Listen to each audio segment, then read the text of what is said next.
you're going to come through for me. And who do you think when you think of that?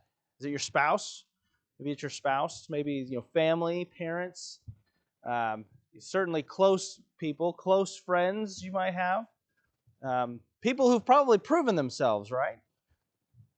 I think about that, and I think of my family. I certainly think of my wife, but my kids. And I'm just amazed at watching my kids trust me as implicitly as I'm explaining to you, because I'm thinking, do you know who you're trusting? Because me, you think I can come through for you?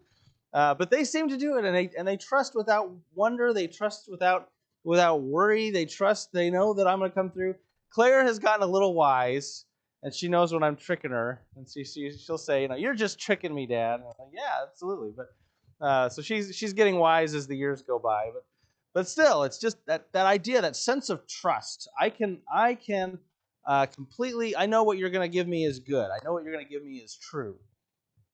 Well, when we come to the story of Jesus in the book of John, as we continue in his story, we come to chapter 9. In chapter 9, in this story, Jesus heals a man who's been born blind. He heals a man who's born blind, and there's some question about sin and morality. But really, one of the big thing that comes up with the story is, just like in John chapter 5, we have a healing on the Sabbath. And the Pharisees are all out of sorts with the healing on the Sabbath. How dare you heal on the Sabbath? That's a sin. And how can we understand this guy's healing the blind, but then he's doing it on the Sabbath? Is he really sinning, or is he really God? Is he really from God, or is he really from the devil? We don't know. We can't understand. And as we end chapter 9, as we see the end of this whole interaction with the blind man and his family and the Pharisees, we see in chapter 9, verse 35, it says, that after they had cast out this blind man from the synagogue, and it says in verse 35, Jesus heard that they had cast him out, and having found him, he said, "Do you believe in the Son of Man?" And he answered, "And who is he, sir, that I may believe in him?" And Jesus said to him, "You have seen him, and it is he who is speaking to you." He said, "Lord, I believe," and he worshipped. And Jesus said, For judgment I came into this world, that those who do not see me see, and those who see may become blind." And some of the Pharisees near him heard these things and said to him, "Are we also blind?" And Jesus said to them, "If you were blind, you would have no guilt. But now that you say we see, your guilt remains." And so Jesus, comes with this notion, right? I'm going to make the blind see, and I want those who see to be blind. I want this topsy-turvy view. I want people that think they know everything, that think they see it all. I want them to realize how blind they are, and that's the accusation that he makes to the Pharisees as they come about with this notion of understanding, right? Because they looked at this blind man, and they looked at what happened, and they thought, we have a perfect view to what happens here. And what happened here is Jesus did something wrong because he healed on the Sabbath.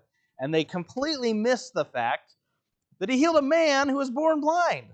A blind man who can't see, and he couldn't see, can now see, can now function, is now whole.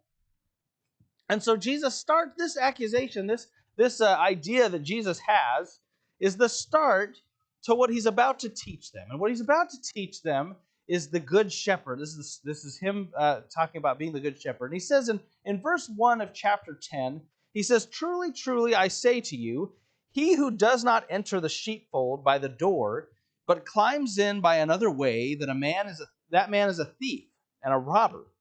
But he who enters by the door is the shepherd of the sheep. To him the gatekeeper opens. The sheep hear his voice and calls his own sheep by name and leads them out. When he has brought out all his own, he goes before them, and the sheep follow him, for they know his voice. A stranger they will not follow, but they will flee from him, for they do not know the voice of strangers." This figure of speech Jesus used with them, but they did not understand what he was saying to them. I'm going to stop here for just a second, because Jesus gives this imagery of sheep. All right? And it's interesting because I've never raised sheep. I've never spent much time on a sheep farm. Has anybody here spent much time on a sheep farm? Okay, Frank. I know that Mike grew up near sheep. so, so with this idea, though, like this idea that sheep are skittish is very true. This is a sheepdog who's supposed to be doing what he's doing for him, but they get skittish all the same, and that's even what's on their side, and so they're a very skittish animal. And so Jesus is trying to paint this picture of what sheep behave like, and the idea that a good shepherd is trusted. A shepherd who comes into a flock of sheep, a animal that is deeply mistrustful, right, is deeply skittish. When the shepherd comes in and speaks to them to come, they have trust. They have implicit trust. They go wherever the shepherd goes. They have no fear of the shepherd because they know him and they know that he's going to lead them to good places. Is that not crazy to think about, the idea of a sheep that trusts a shepherd like it doesn't trust anything else, right? Even the dogs that are supposed to be, herding it, who have its best interest in mind because of their master, they're still skittish of that. And then he says and goes on and says, a thief who comes in, they're going to run away from it. They're going to recognize that a thief is not there for their best interest. And so Jesus is using this analogy, right? He uses this analogy and then goes on into the teaching of himself. He says, so Jesus said in verse 7 again to them, truly, truly, I say to you, I am the door of the sheep. All who came before me are thieves and robbers, but the sheep did not listen to them. I am the door. If anyone enters by me, he will be saved and will go in and out and find pasture. The thief comes only to steal and kill and destroy. And I'm going to pause there for just a second because, again, that's the nature of a thief. A thief does not come into a sheepfold, a flock of sheep, so that it can lead it to pasture and care for, right? It's there to get everything it can out of the sheep, to kill and destroy. And so we take this analogy to another point, is that when we talk about the nature of a good shepherd versus a bad shepherd versus a thief, right? The interest in those sheep matters. The interest of the person who is approaching those sheep matters because their motives are completely opposite. One is to take perfect care. One is to rob, steal, destroy, get everything they can out of it, and then leave it. Right? That's the goal there. And so Jesus says, again in verse 10, he says, I came that they might have life and have it abundantly. I am the good shepherd. The good shepherd lays down his life for the sheep.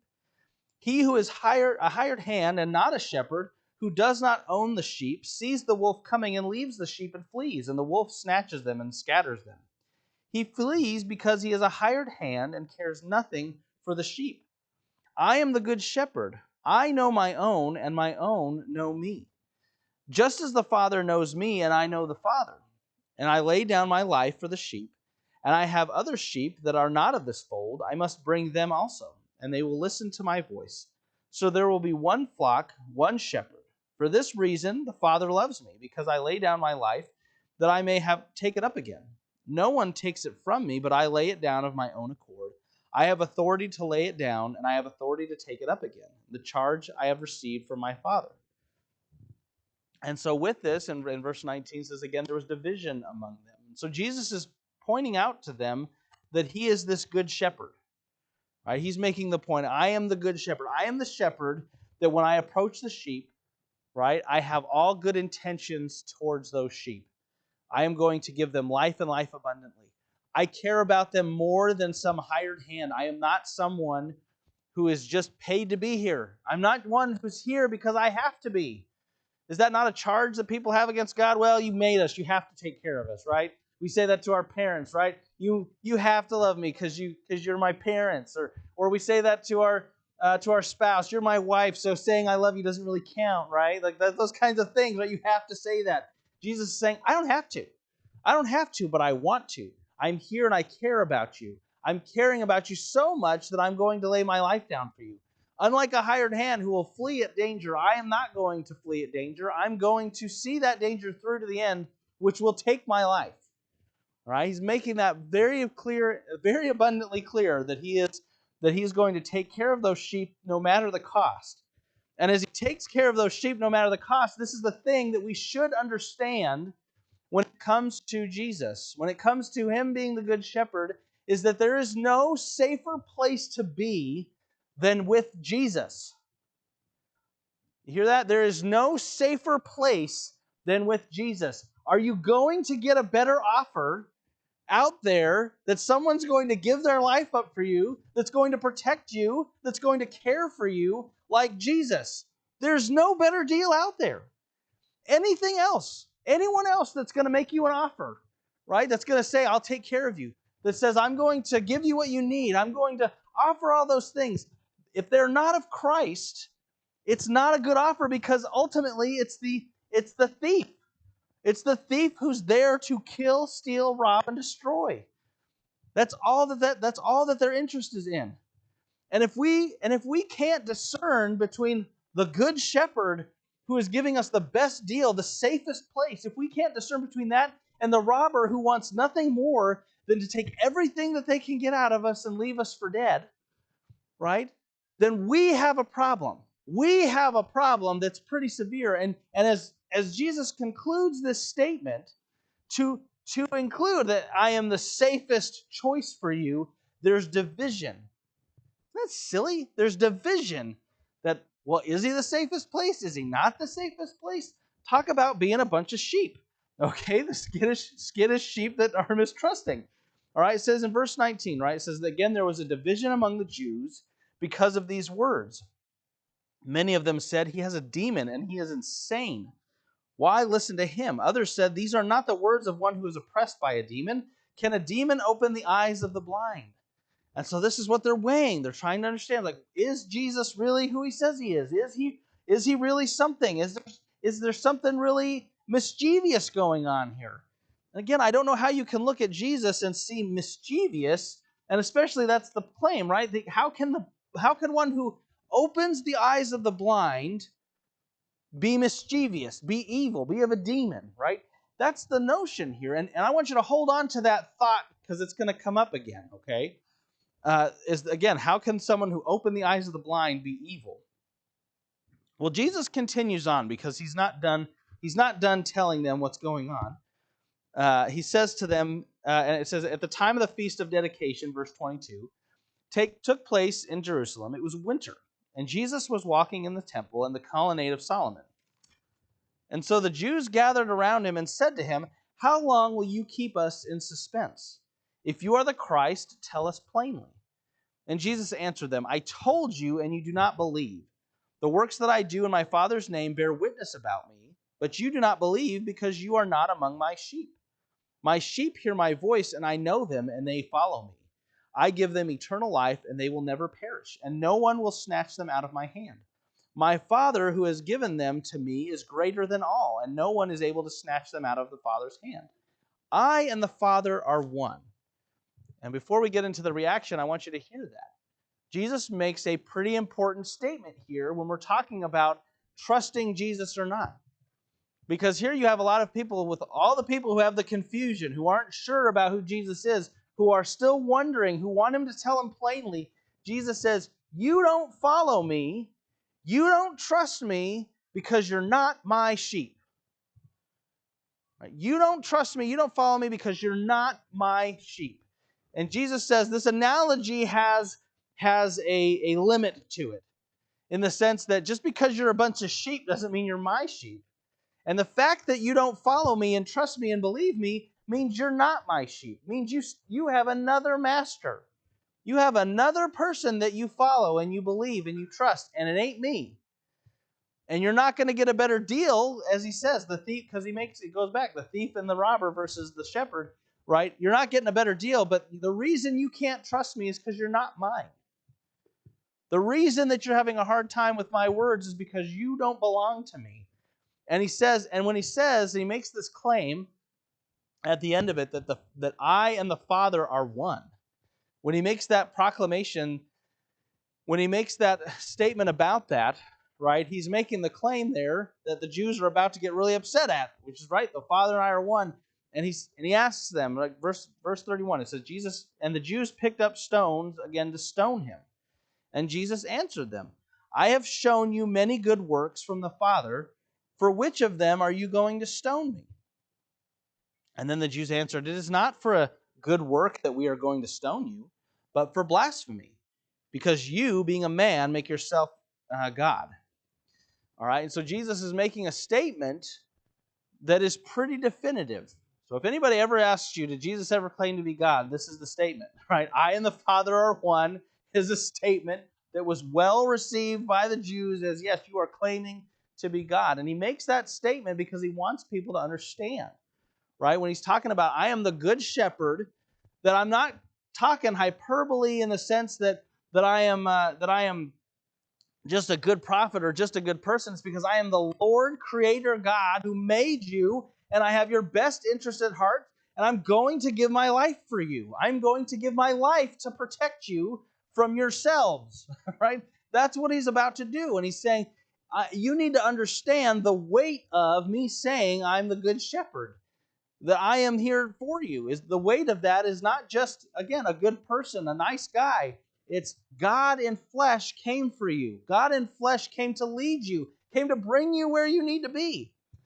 And so when he says this, and they pick up to stone him, right? He says in verse 34, Jesus answered them, is it not written in your law, I said you are gods?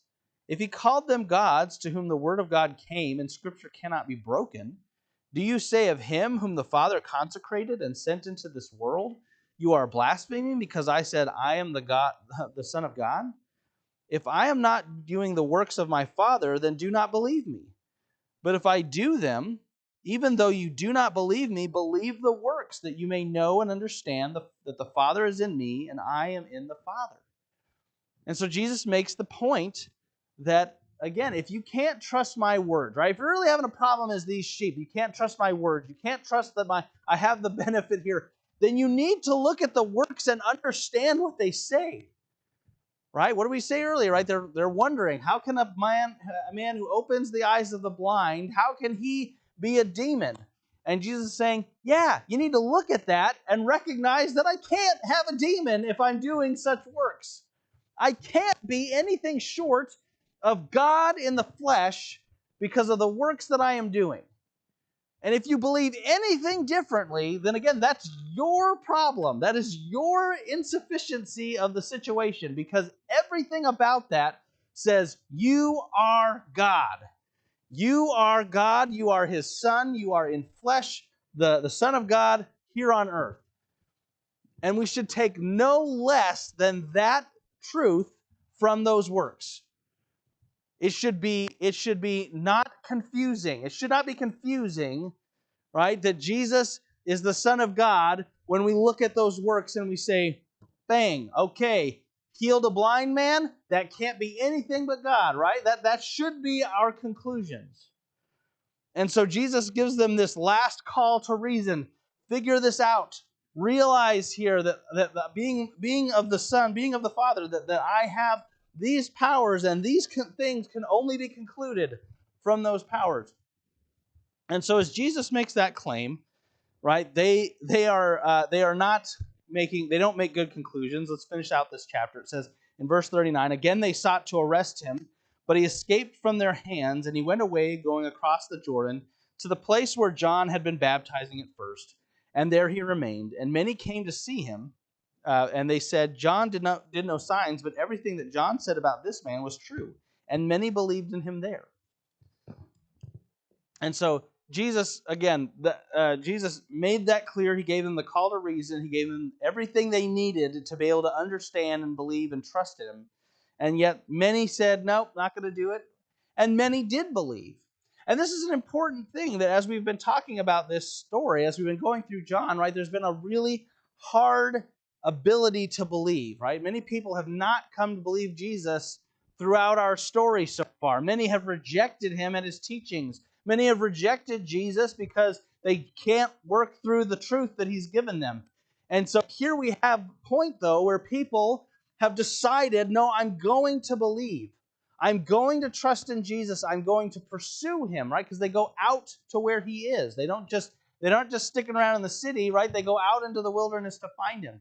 And this is important Because as we've talked to people, right, as we've talked about the people who've rejected him, who aren't willing to do the work, right? We talked about that in the last couple stories, right? That Jesus kind of piles onto the truth, and he's making it more difficult for them to understand the truth that he's giving them because he wants them to work through that. Well, you're starting to see people who can work through that now, who are actually doing the work of engaging with Jesus and coming to the right conclusions because they're saying, hey, yeah, that's right, he can't do these things if he's not from God.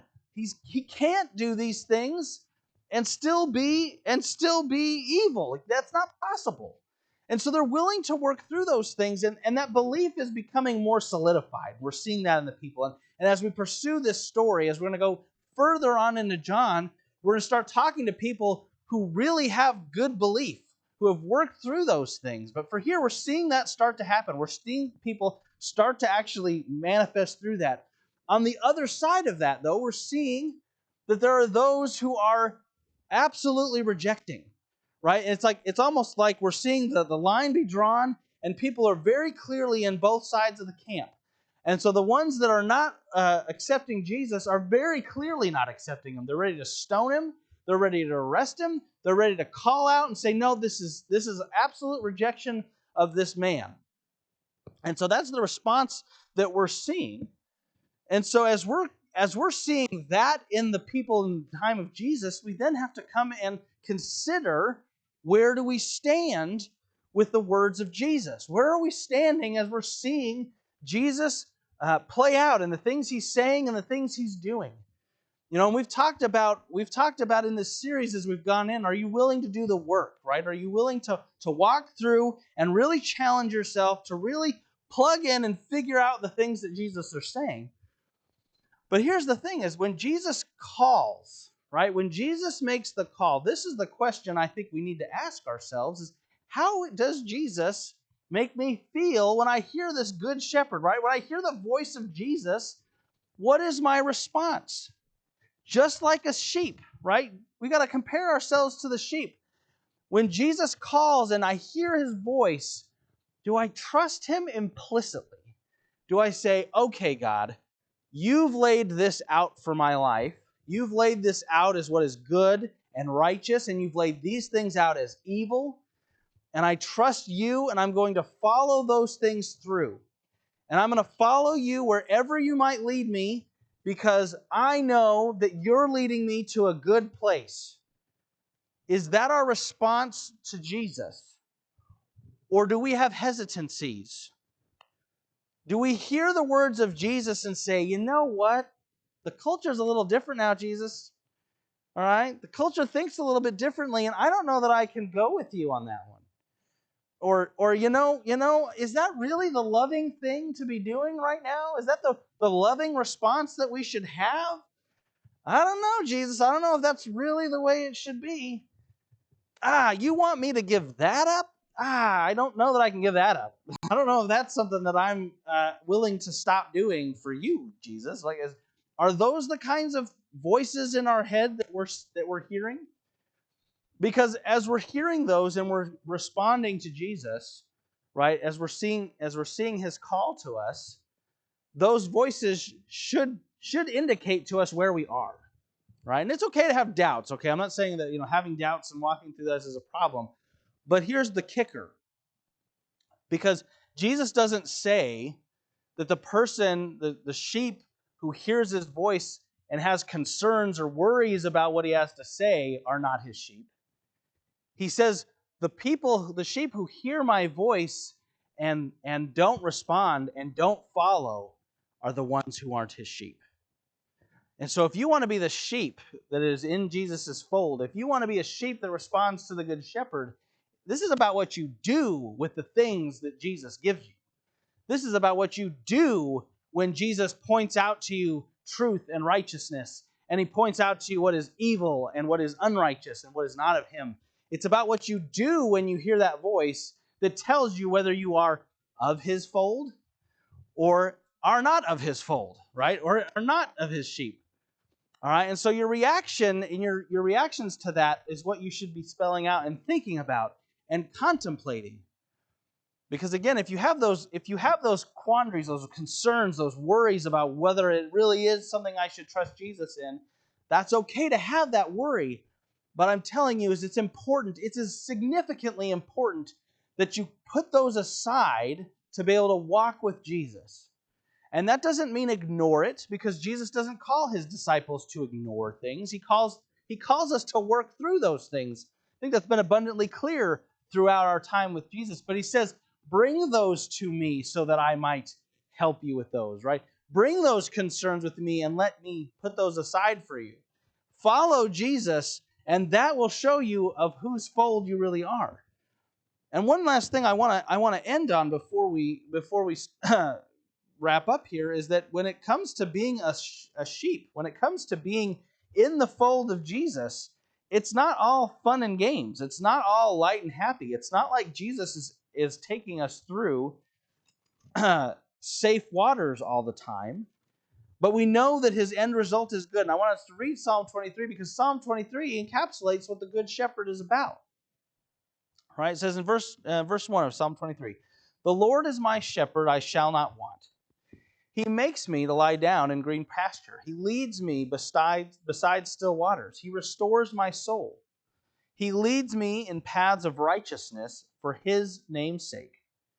Even though I walk through the valley of the shadow of death, I will fear no evil, for you are with me. Your rod and your staff, they comfort me. You prepare a table before me in the presence of my enemies. You anoint my head with oil. My cup overflows. Surely goodness and mercy shall follow me all the days of my life, and I shall dwell in the house of the Lord forever." And some really good evoking imagery from this, right? Some really good things. There's great blessing that come from following the Lord. There's great blessing from having the Lord as your shepherd. Because at the end of the day, it's good. It's peaceful. There is peace in our time with the Lord. There is prosper. You prosper with the Lord. You have your needs met. But you know what? You still walk through the valley of the shadow of death. You still have to be around evil. You still have to walk through and see those dangers are there. But knowing that your shepherd is there to lead you through those is what gives you comfort. Your rod and your staff, they comfort me. You know what that is? That's being disciplined. When the Lord disciplines me, and it may hurt for a time, the Lord disciplines me, but he brings me through. It's comforting to know that the Lord is going to hurt me so that I won't come to harm. I'm going to be hurt, but it won't bring me to harm because it's protecting me from harm. I'm going to walk with Jesus through all those hardships. That's what we've got to decide. Am I going to walk with the Good Shepherd who's going to get me through hardships, who's going to restore my soul, who's going to give me what I need, he's going to fulfill me, but he's going to get me through rough times, and while it might not be fun and dandy and lovey-dovey all the time, it's still going to be good. Are we going to trust that? Or are we going to find ourselves in a place where we mistrust God?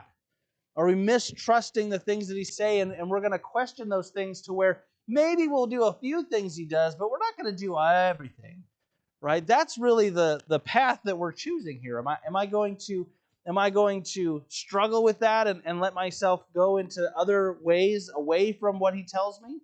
Or am I going to trust him to follow him all the way? And as we get to again, the crux of the matter here is that at the end of the day, if we don't trust God through and through implicitly, like a child, like a sheep to the shepherd, if we don't have that level of trust, then the other side of that, and the only other option, is total rejection.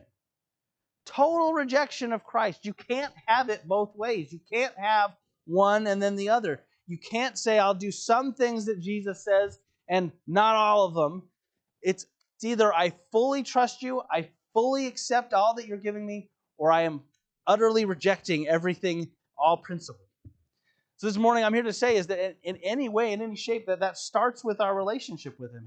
Have you entered the waters of baptism to be brought to that newness of life? Have you started that journey to where I'm going to accept Christ in everything by accepting him the way he calls us to? If there's anything else, though, if there's any other ways in which you're saying, I don't know what Jesus has got for me, I don't know if I can follow all the things that he has, if there's any way in which you're struggling with that, let us know this morning as we stand and we sing.